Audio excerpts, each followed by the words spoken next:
Well, greetings this morning, wherever you are. I guess it is morning everywhere, but greetings anyway. Welcome to being your own CEO. Oh, I almost read Happy Independence Day to my American friends. That's passed over, hasn't it? This is a weekly success circle intended especially for solopreneurs. We get together because we enjoy each other's company. We like exchanging ideas and information. And we all of us seem to enjoy doing a bit of experimentation as well. We all give and receive support. And I think that you'll know something more about our approach by reviewing the operating principles on my webpage. My name is Lowell Ann, and I've been in business for a long time, helping people get where they want to go. So I would like to invite our, well, first of all, before I begin the introductions, I would invite all of our participants in the room here to please try and open up the webpage so that they can share their comments in the comment stream there. And to use the internal chat for signaling me for emergencies and the fact that you'd like to say something. So let's, yes, and so please do, if you have something that you think our viewers would find interesting, or the other members, if you post things within the comment stream on the website, then those comments get preserved, whereas the internal comments don't get preserved. So let's do some introductions this morning, and I think I'll see if I can remember the order in which people came this morning. So Fred, I think you were the first one here this morning. All right, can you hear me? Mm-hmm. All right, I'm Fred Jones. I'm in Victoria, British Columbia. I can hear an echo, so I'm not sure why. But I organize a cutting-edge online group for young people to help them coach them, help them with their communication skills, leadership skills, and help boost their self-confidence, really assist them as they enter adulthood, because so much is changing in the world. They need a lot of leadership and creativity, etc. So, as I said, I'm in Victoria, where there's a lot of fires in British Columbia. Yes, and while we were in the green room, Fred was telling us about working with the emergency services. He's been volunteering. Very interesting. Yeah. Emergency we've ever had in British Columbia. Over 40,000 people have had to leave their homes because of all the fires in the province. Yeah, so thank you for doing that volunteer work, Fred. It's really important to have people in the community that are willing to do that. So welcome. Now, I think, Bill, I think you were the next one here. Yep, good morning. My name is Bill Graham. I'm coming from Belize. So I'll say happy day, because no matter where you are in the world, it is today. Yeah. And my website is billdoesbelize.com, where I share the unbelievable truth to help people make an informed decision on moving to Belize. And I have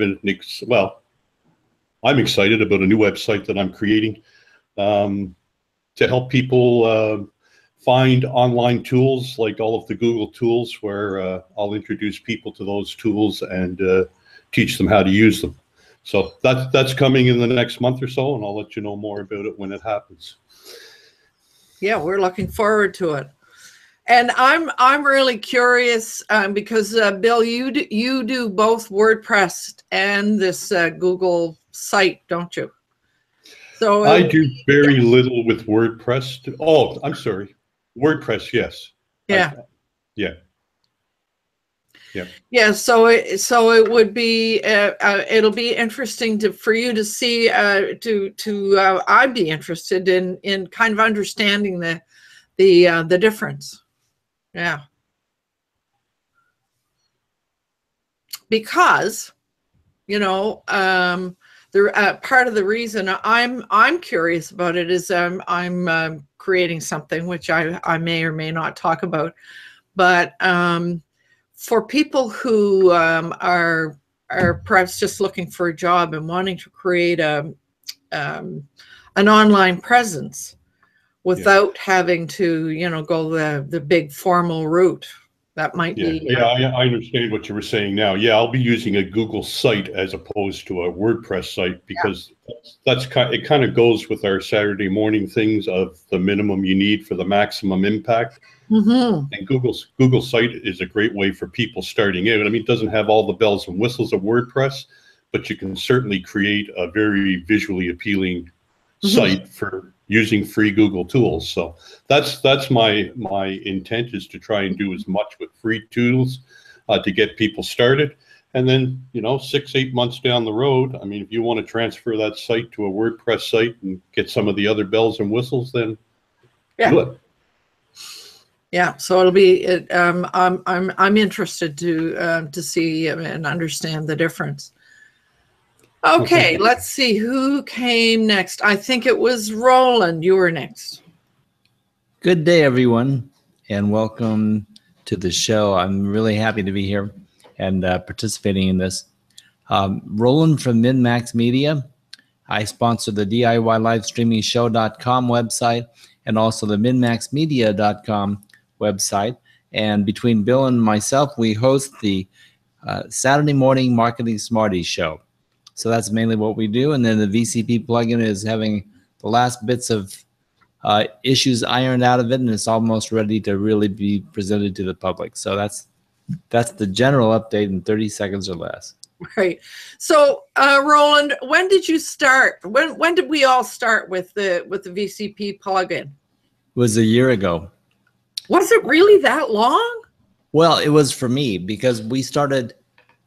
It was at the very same time that I believe they were wiping out the Google connection to the event page, Hangouts on Air and the event page, and they moved it over to YouTube and so forth. And it was obvious that we had to come up with some kind of a solution. And that's when we started doing the research and finding out what was possible. And then that's when I started laying my money down and putting my money where my mouth is and other things. Well, I'm one of those people that's very happy you laid your money down. Yeah, it was definitely worthwhile. And thank you very much. I really appreciate you testing it. And it means a lot to me that we had a couple people, yourself and Heidi and Tim, who are willing to actually use it and give it a really good experiment and commit part of your campaign to its use. So it means a lot to me. Yeah. Well, I'm really very I'm very happy with it. I like it a lot. Good deal. Yeah. So now let me see. I believe, Susan, you were the next person who came on. So you will need to unmute yourself. Yes, I will unmute myself. No, Hi. Susan Farling. Oh, sorry. We have more than one Susan with us this morning. Oh, well, maybe we... Okay, there I am. Okay, good. So my name's Susan Farling, and I'm happy to be here this morning. I coach retired professionals who are wondering why they should get up in the morning, and I help motivate them to create the kind of best for them life that they want. Aha. Aha. So welcome here, Susan, and you are in Victoria as well. I am in Victoria, yeah. And I'm also very aware of all the fires burning. Yeah. Yeah, you can't live here and be unaware. That's for sure. Yeah. Right. Okay. Alana, I believe you were next. Oh, I think she may have. Maybe Alana went. Alana's usually making dinner about this time. So since she's not responding, Tim, I think you were next. As late as I was, I actually got in ahead of people. Okay. You did. Good morning, everyone. I'm Tim Longwell with Longwell Art. I help people regain health and happiness through reawakening their creativity. And we have a new video that we just posted up on YouTube with tips for doodling. And I received a gift in the mail that goes right along with our subject today, because it talks about developing the agility, Really, ability, and while we're making decisions. If you hold that up a little further, people will see that it's yet another book by David Amerland, and I should think that will be well worth a read.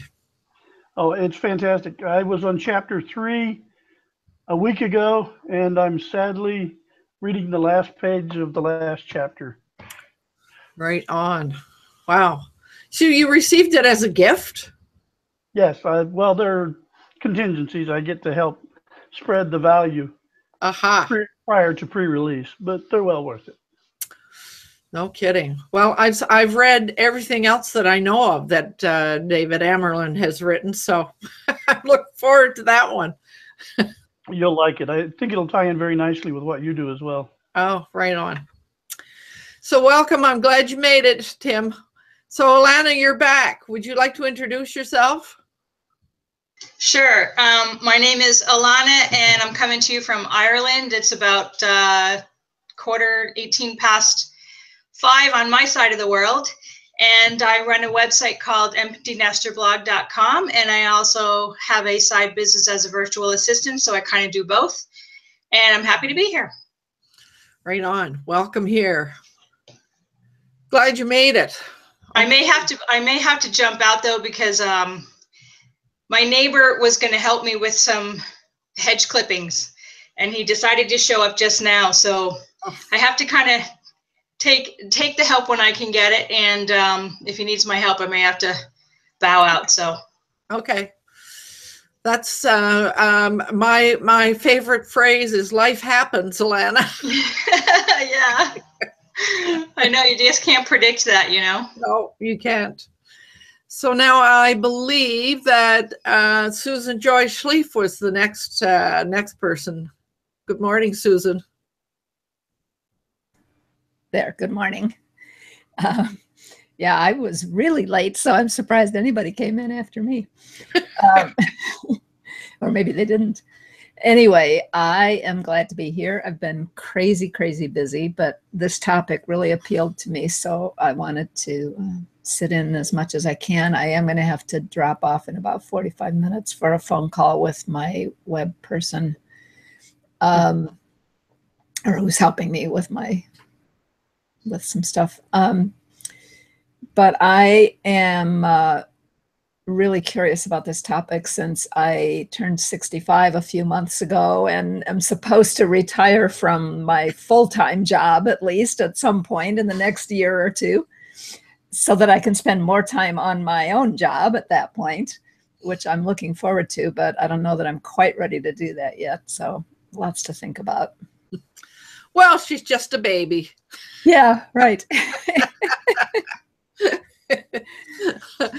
So, and for those who are not aware, Susan is in Chicago. I am in Chicago, where it's supposed to get really hot today. No fires, but we've had lots of flooding. So I just want to mention too, if it's okay with you, I'll put a comment in.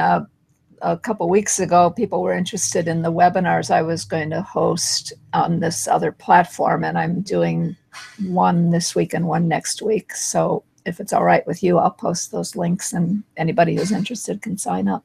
Please do. All Yeah, right. absolutely. Thanks. Right on. So glad you made it, Susan. Me too. Yeah. So Jay, last but not least. Hello, hello. Can you hear me okay? Mm-hmm. All right. Sorry for being late there, Coach. Hello, my name is Jay. My company is Magi Studios, and we help people get started in the world of online marketing through coach, consulting, and training. Right on. Good morning. Good morning. Glad you made it. Thank you. You can't blame it on traffic, because I can tell you're at home. There's a bear going upstairs and downstairs. Jay is also in Victoria. Oh dear. So this morning, I mean, we kind of started this conversation a little bit last week after we stopped broadcasting, and it came about as a result of some reading I was doing that made me really think about what does it take. Well, it's really about survival when we think about being solopreneurs. Being paying attention to agility and resiliency. And all of this comes about as a result of the speed of change and the way changes are happening, and the fact that new platforms are happening and new ways of doing business are happening, et cetera, et cetera. So I began to think quite a bit about, okay, so what does it take to be agile and resilient as a solopreneur? And as I thought about it, I thought, well, because we're solopreneurs, we have to really look at things from two angles, both from a personal angle and from a business angle. And so I wondered what you all think from, let's begin with the personal level. What does it take on a personal level to be resilient and to be agile? Anybody, does that raise anything for anybody? I think a little bit of slight insanity. a little insanity. Okay. And then Roland, what about you? You were waving.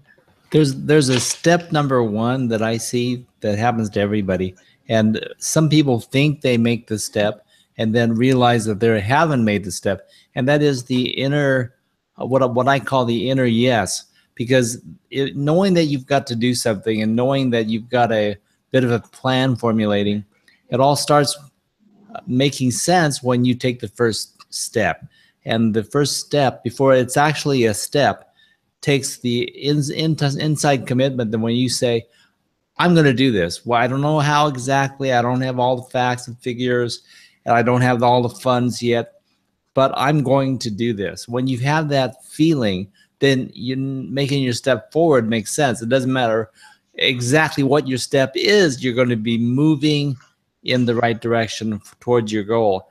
And without that inner commitment, there's no end result relative to your goal or your perceived goal.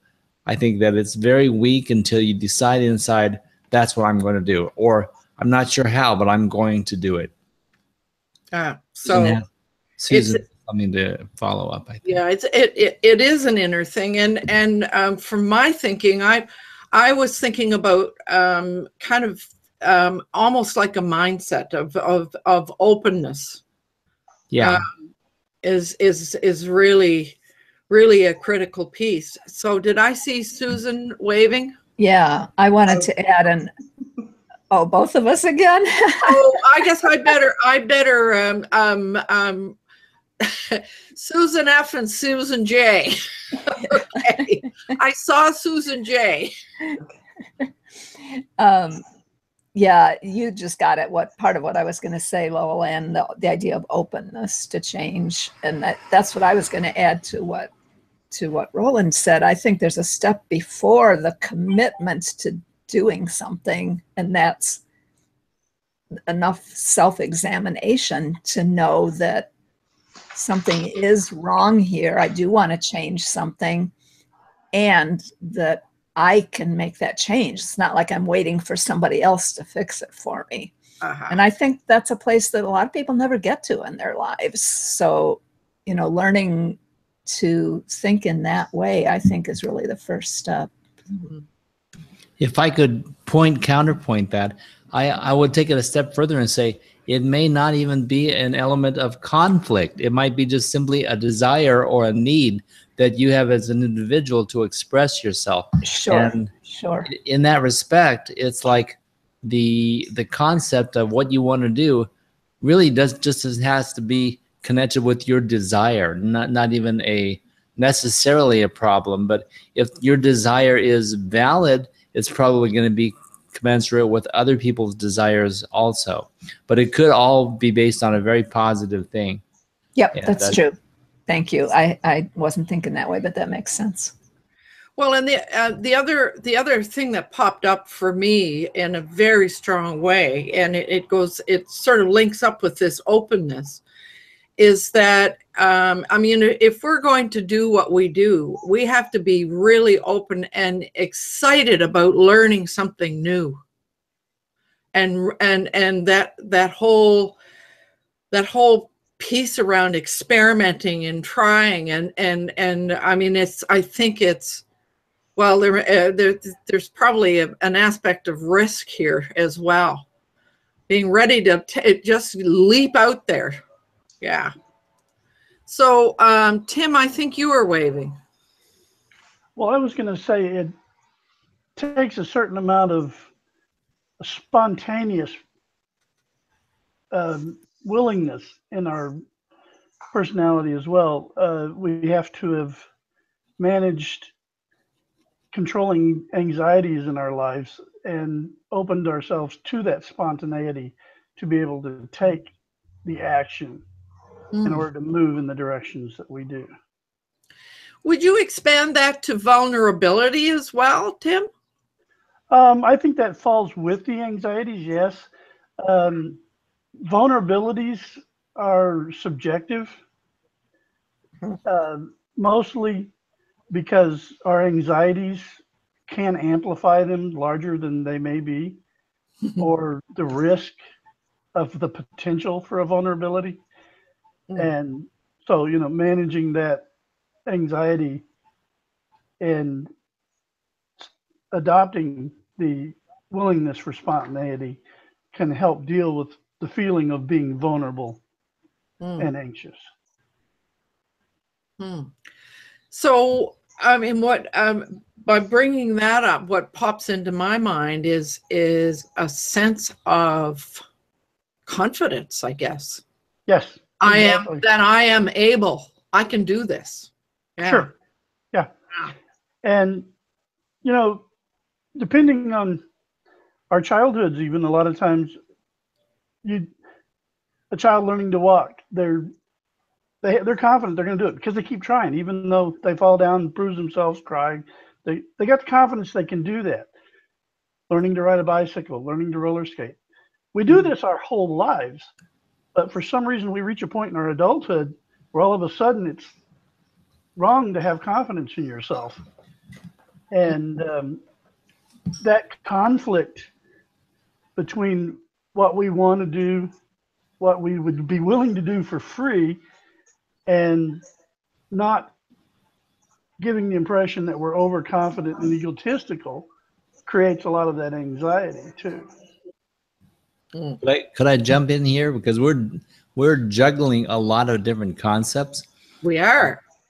The concept of confidence doesn't necessarily come in at the stages of early decision making. I mean, you have to convince yourself that you can do it. And sometimes I don't know if I can do something exactly before I start, but I get started anyway, and I check it out. And sometimes you have to be what they call an early adopter or risk taker, or so you have to do your exploration and you have to devote some time to it. And sometimes I make a decision based on, well, I don't know how I'm going to do it, but I just want to do it. I want to figure it out. If I can't do it, I can't do it. I'll find something else that I'm going to spend my energy on, but I am not going to let my lack of confidence in knowing that I can do it or not stop me from pursuing what I want to pursue. So confidence is something that I think you can contribute to and build up and establish as you go, and not necessarily start off crossing the threshold of some level of confidence. And if confidence enters at all, it's more a matter of like, if I know that if I decide to do it, I can do it, regardless of whether I know in the concept that I can do it or not. So you have self-confidence in your own decision making. That's something to establish too. But when it comes to like building your business, doing something new online, we're really dealing with specific strategies and technologies that were available to us, and obviously our choices. And therein lies where the quandary is, because people are presented with all these things that other people are doing already, and they're saying, do this, it'll make you $1 million, or do that, it'll do this for you. And they don't always turn out that way, right? Because it's not just the tool, it's the application of the tool. So there's a lot to consider, but all these things are playing in. One of the ones that I wanted to address early on is the concept of being an early adopter, and thinking of yourself as an early adopter can get you into a lot of trouble. And early adopter is also a borderline shiny objects buyer, and so you have to be aware of vetting out the different things around you, understanding the environment, getting a bit of an education, and making a few of the right decisions that will be good for you. And some of them indeed will not be the right decisions. Then we have to be, as you say, agile enough and resilient enough to get past that point and say, okay, that was not the best decision. I'm going to adjust my course and keep moving. And that's where the confidence in yourself comes in to persevere. That sounds like a Rubik's Cube.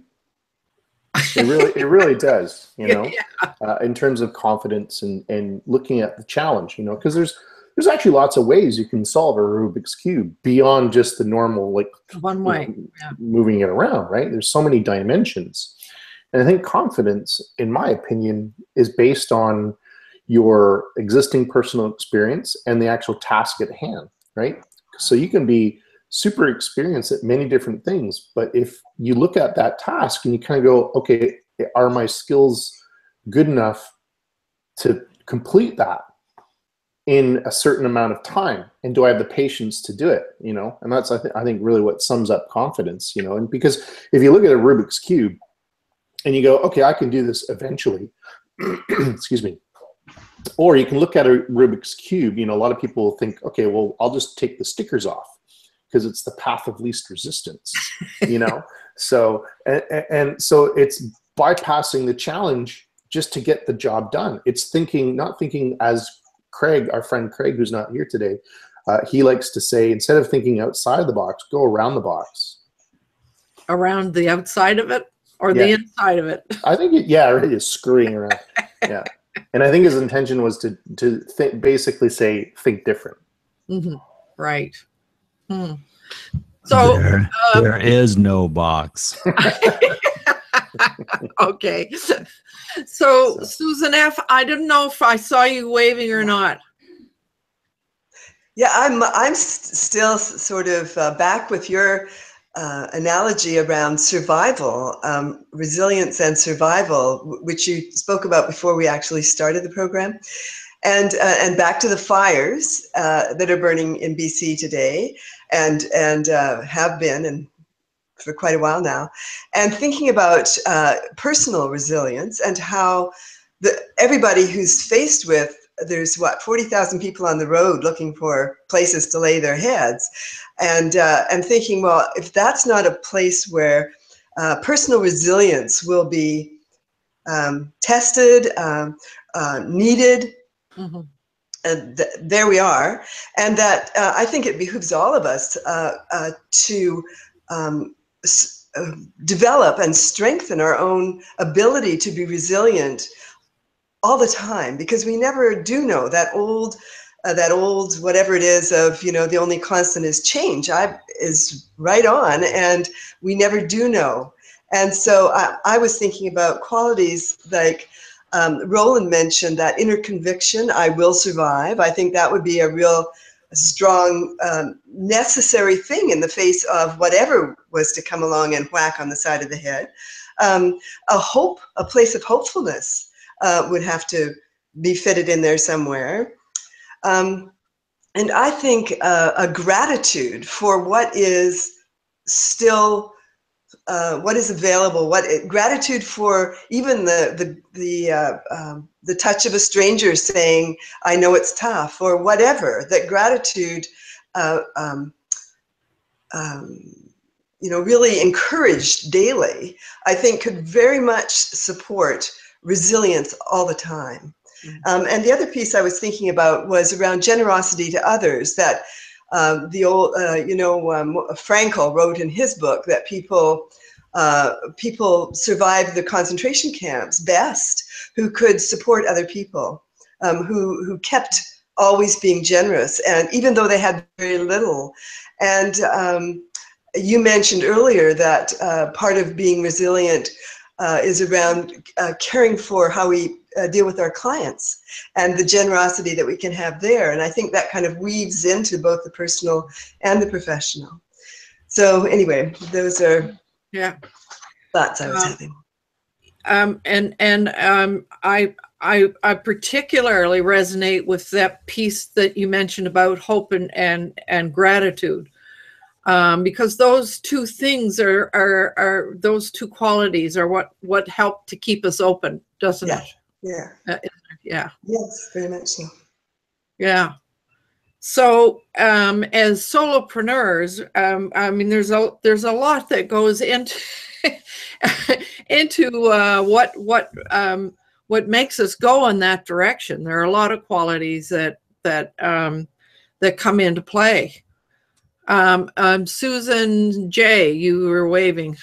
Yeah, I really appreciate what Susan shared and wanted to add a little bit to that. I don't know if you want to go in this direction with the conversation, but for the last 5 or 6 months, I've been thinking a lot about the bigger context of what's happening in the world economically, and especially what's happening in the United States with our government shutting down everything. And, none of us really knows whether there's going to be an economic environment in which we can survive the way we're used to surviving. In the next 20 years, maybe even the next 5 years, things are going to change a lot, I believe. And I think there's going to be negative change before things get better. So to me, that's where I've been thinking a lot about personal resilience, and all the things that Susan mentioned are important, a sense of hopefulness that we will get out of this somehow, but there may be a lot of suffering in the meantime. Mm-hmm. And I also think of it in terms of, I'm not ready to give up and die at this point, but I am in the later part of my life, and it is going to end at some point. So that always comes back to me too of, I don't know how much longer I have to do this.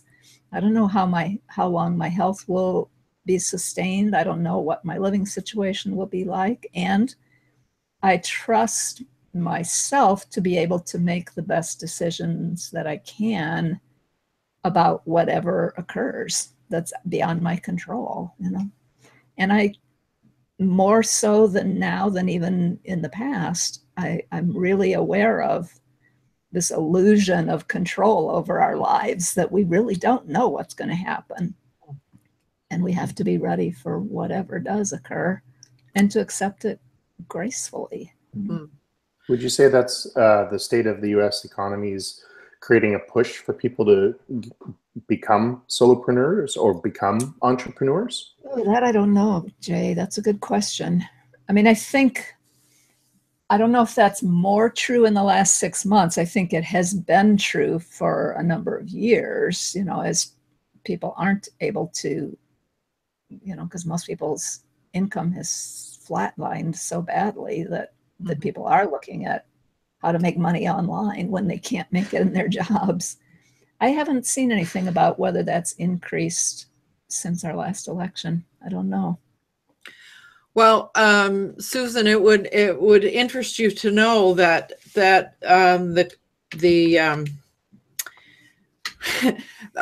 my reading that raised this question for me was exactly it was some reading I was doing around exactly what you're speaking about. Mm-hmm. I was reading an article called "The Great Release," and it was sort of looking at the global economy and the way things get to a certain point, and the only way that things can change is for everything to collapse and start all over again. Yep.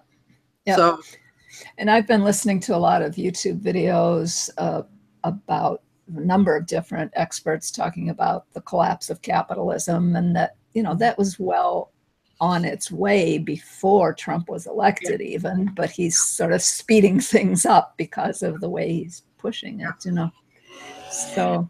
But it's not clear yet what's going to replace it or how that's going to happen. No, that's true. So I may have to get up and close my window. Somebody's just but I did want to say that you raised two more qualities that I think are really important. That's optimism and trust in yourself. Mm-hmm. Yeah. So which I think is similar to what Roland was talking about, the confidence. Yeah. So I'm going to have to get up and close my window because otherwise I can't even hear myself.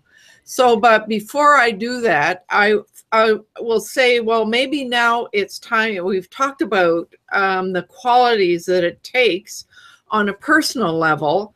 So now let's see if we can shift the focus to what about on the business level. And Roland, you sort of talked about getting attracted by a lot of things and so forth. But there are and I remember, Jay, last time when we talked about that, what does it take to be agile and resilient in business, and as I recall, you said something around knowing exactly and being clear about what it is that you're trying to achieve.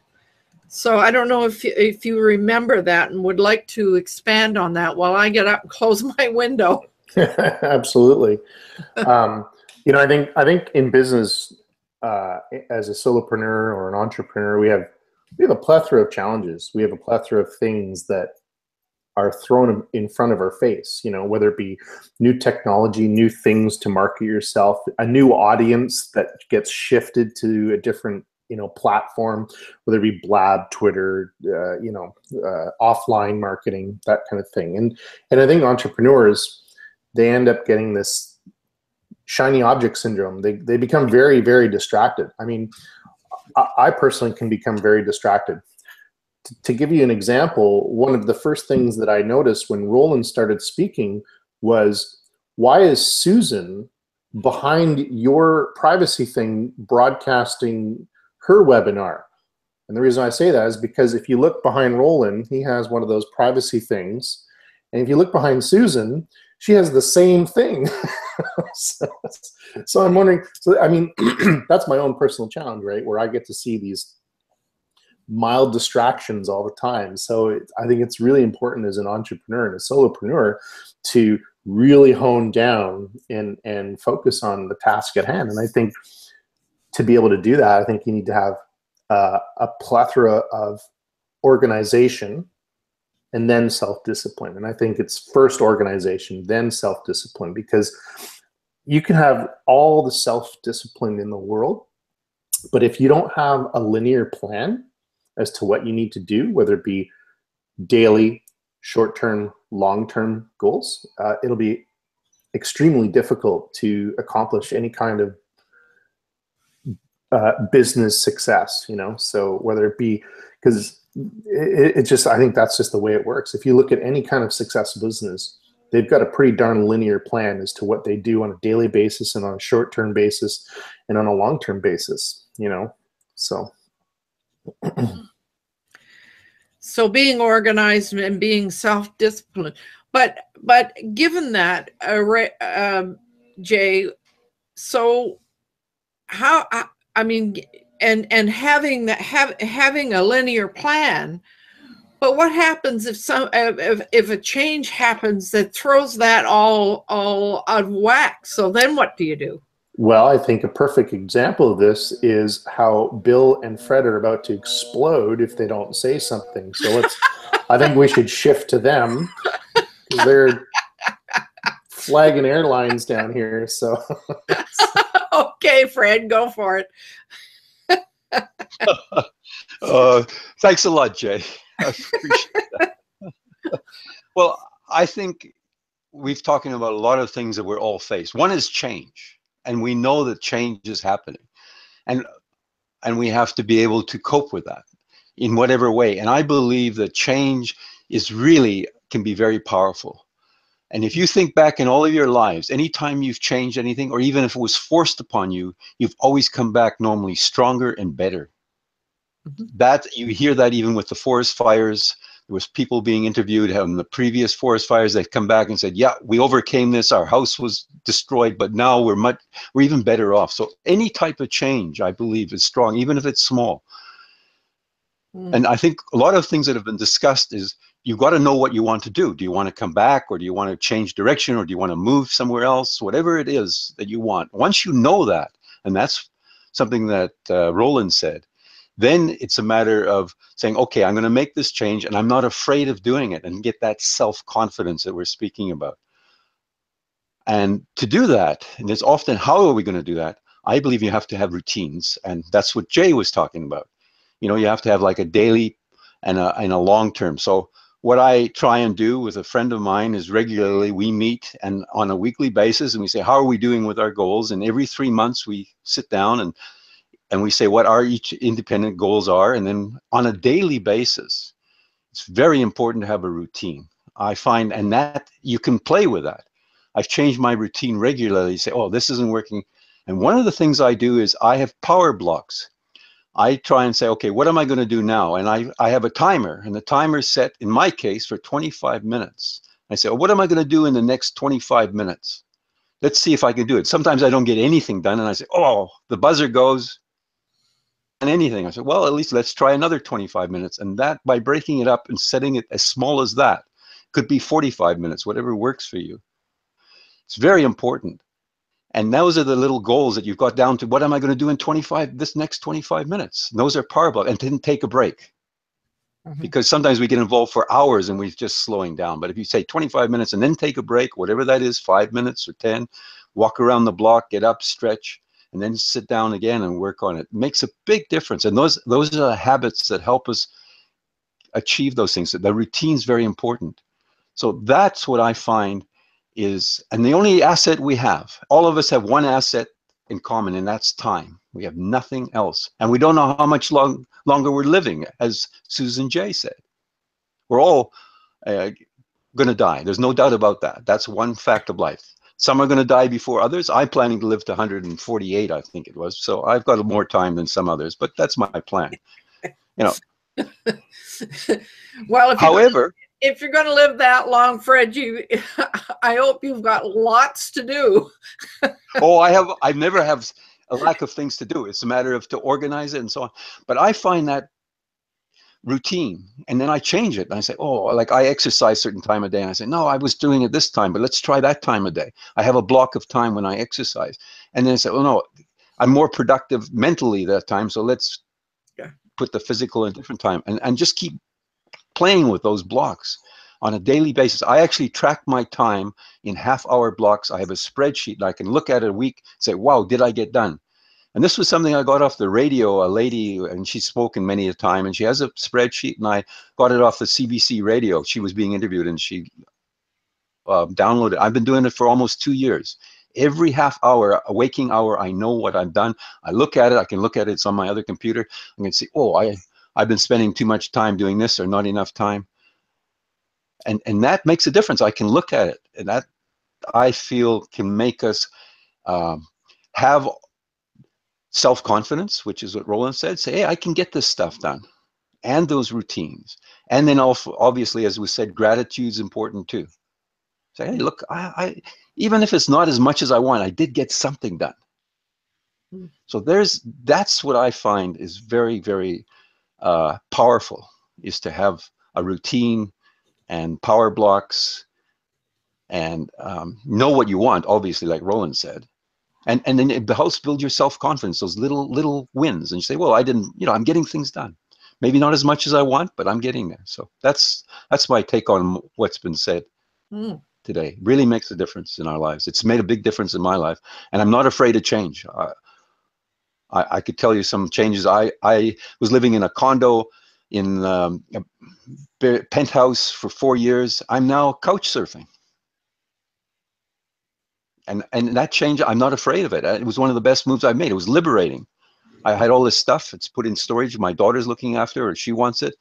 And I'm actually tomorrow I'm going to look after somebody's dog for 2 weeks.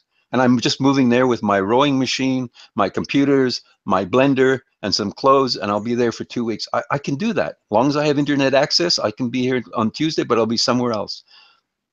Those sort of changes, I'm not afraid of anymore. It's a phenomenal experience. Very liberating. So, but when you were talking about observing what you seem to indicate that the confidence comes from a feeling of accomplishment. Yeah, little steps that you say, I never did this before, I'm going to give it a try. Yeah. And I mean, I've got a big fat manual here. I'll just grab it. This is a couple 100 pages of a manual that I've written.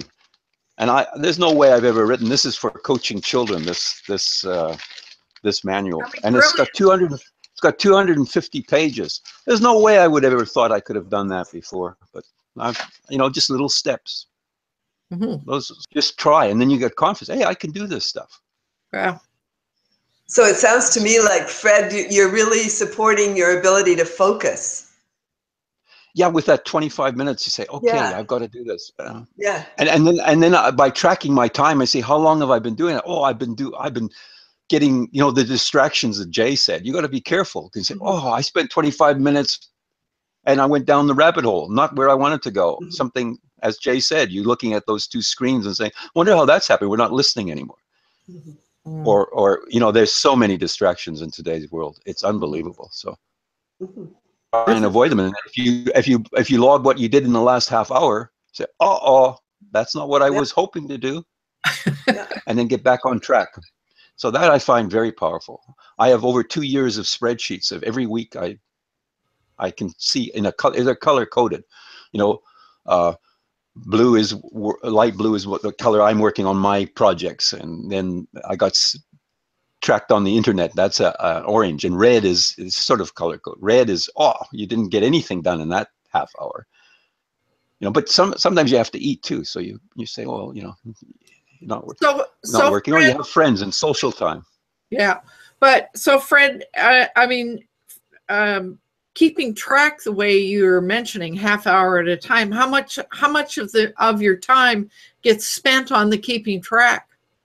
Only a few minutes, because it's a spreadsheet and I just click, it's just copy the color and you just put a color. I just put a color. I put the color.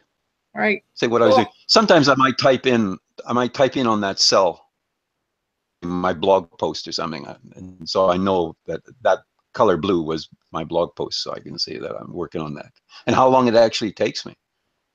Right on. Longer than I thought it would, but I'm getting it done. Right. So Bill, but it's very simple to spreadsheet. I think I'm being told that Bill was waving. Yeah, I got tired of the discrete wave, so I had to wave some airplanes down. But anyway, I'm sorry, I didn't see it. my interpretation of the topic, I guess, was a little different, because I know we started talking about Kodak and the mistakes that maybe they made. So I thought the topic was more, now that we're in business, how do we remain agile and how do we remain, resilient in business? And I think resilience comes from agility. And I made a comment last week after the show and everybody laughed, but I was quite serious that the way we maintain agility in our personal life is by exercise. I mean, if you sit on the couch all the time, you're going to lose that agility that you have. And I think it's the same in our personal life, or I'm sorry, our business life. I mean, how many people did we see leave Google Hangouts last year and leave the whole Google platform because they invested all of their time in Hangouts on air? Things changed and they couldn't adapt. And it's because they didn't have an exercise program, to put it simply, where they explored new options, where they were open to new options. And I agree with what everybody says, the confidence, being early adopters, all of that kind of thing. But I think we owe it to ourselves not to put all of our eggs in one basket, not to believe that what we're doing today is what we're going to be doing in 6 months.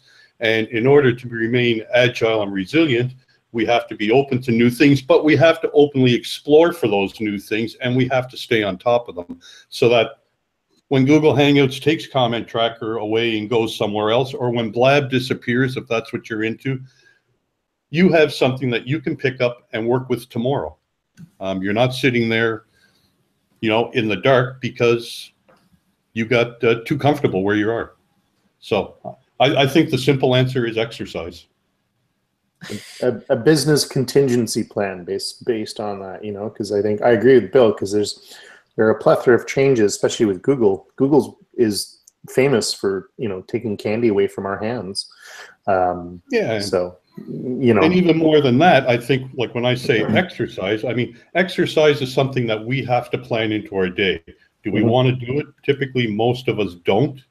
But you have to plan that block of the day. You have to say, this is what I do that time of the day. And I think that we owe ourselves a certain amount of time, whether it may not be every morning, it may be every Saturday, it may be every Sunday, it may be once a month. But we need to invest our time into seeing what else is out there. What else is available? How could we use that? Why might we use it? Or if something happens here, what am I going to do? And actually take steps to rectify the problem before it happens. So what I'm hearing is that there's a sort of a fine line between not getting drawn in, distracted, and also being able to sort of look out there and see where, and well, I mean, in order to do what you're suggesting, Bill, you have to allow yourself to be distracted to some degree. Yeah, maybe. Well, I mean, you can do it in a more focused way, but a lot of times the things that I find, and let's face it, I mean, I'm not selling a product, so if I get sucked down a rabbit hole and then into 2 or 3 of the tunnels that I find in the rabbit hole, sometimes the value I get out of that is more valuable than, if I was trying to promote myself. I don't know if that makes sense, but. Well, so I understand that. Yeah, I do too. I mean,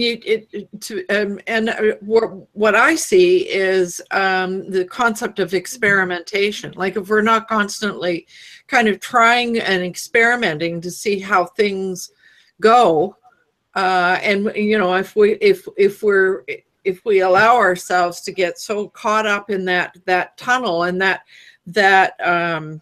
those routines and those that step-by-step linear thing, then I mean we could get caught, very definitely. So it's absolutely. I mean, complacency is the worst thing, I think, for anybody in any scenario, is to get comfortable with this is the way it is, this is the way it'll always be, because as somebody else mentioned or other people mentioned, the only thing that doesn't change is that change is constant. So we always have to be exploring. We also have to be when I say exercising, I mean, it's fine to know that something's out there, but I think we owe it to ourselves to also experiment with it and see how it could benefit us if we needed it. Mm-hmm. Absolutely. Tim has been waving. Go ahead, Tim. Well, you know, the thing, and all of this all ties into one important factor. To maintain agility and resilience, we have to be aware of our environment. Now, part of our environment is going to require knowledge to make sure we're wide enough on the understanding of the environment that we're dealing with, so that we know our options, so that we know what our choices are. Because without knowledge, you limit yourself on the options, you limit yourself on the ability to change, you limit yourself on the opportunity to maintain agility. So, Roland. Man, people have been saying some fabulous things, and I can appreciate. I want to comment on like 3 or 4 different people, but I won't do it. I'm just going to make a little quick statement of knowing your environment. Tim is wonderful. Fred, I don't work well with power blocks, and I'm more of like an impulsive person, and yet I have to contain myself to not jump at the shiny objects that we were talking about. So a lot of it's about the education that we get about the environment and knowing what the environment is. And that's a constant education thing. But you talked about going down the rabbit hole. The VCP plugin came from me diving down a rabbit hole. So it just depends. You got to pick your battles. You've got to pick your choice of the journey and the path you take. But the one thing that I think scares people among the most of the factors is that the feeling that you're all alone, feeling like you got to do it yourself, DIY, do it yourself. But that really negates the opportunity for people to think partnerships, strategic alliances, friends and associates, and the whole concept of compounding your assets outside yourself and getting a movement going and collaborate with people to get something done. And if you do that, you're going to find that other people have the same needs and the same wishes and desires that you do. And you're going to find that there's a built-in team involved. And it's not always a matter of, well, if I pay you to do this, will you join me in this movement? You can find the energy and the support to do things if you just open up and talk about it and find the niche. And another thing about niches is that you don't need a certain percentage of the world population to be behind your movement.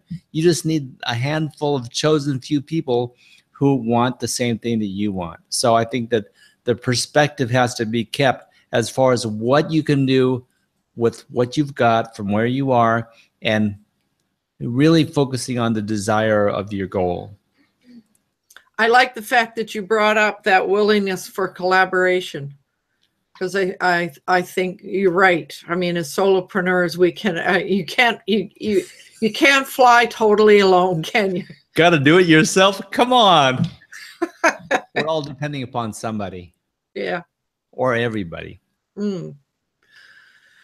Wow. So we are at the top of the hour, and I really enjoyed this conversation, but I think it is now time to draw this to a close, and with a reminder how important it is to do what you love, and to do it with passion. So even all of this material that we've been talking about and all these things that we've been doing, we better just love it.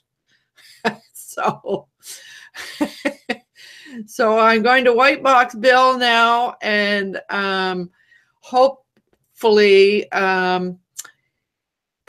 folks will add their comments to the page about what they got from this and what they thought was important. So thanks for joining us this morning. And I do encourage you, viewers out there, to connect with the people in the green room here, because all of them have some wonderful things to offer. So this is Lowland signing off for today, and we will see you next week. Same time, same station. Bye for now.